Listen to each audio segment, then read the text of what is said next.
when you know that the world has changed, while you're stirring the pot or sweeping the stairs, changed with no turning back.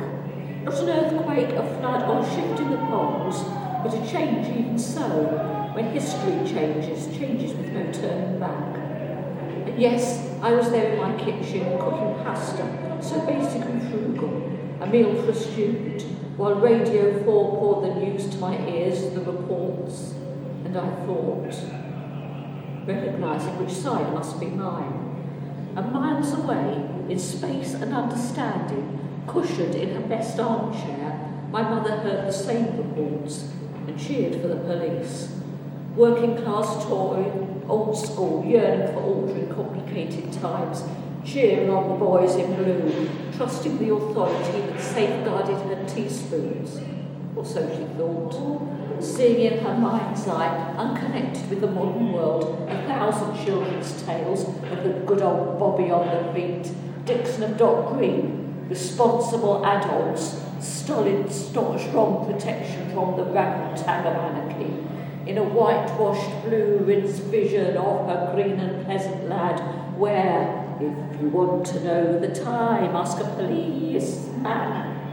She said the miners brought it on themselves, that they should have done as they were told, conformed and been obedient, that the leaders and the uniforms know best, like parents, teachers, men in suits and ties, and the men who march away.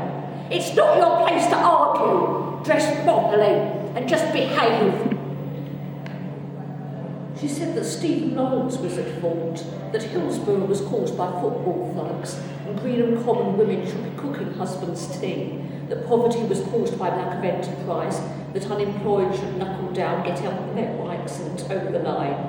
She always did revere the grocer's daughter, hating dissent and oddness or rebellion, anything that cast a troubled cloud upon the curtained, clean and polished windows of her safe, untroubled vision of the world in which she lived, protected by our leaders and their faithful boys in blue. Working class Tory.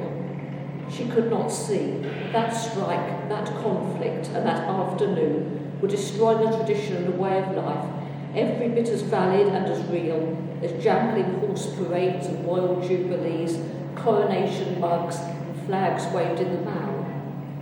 And I stood in my kitchen, miles away, stirring frugal pasta by the radio, knowing which was my side in this complex civil war. It wasn't hers.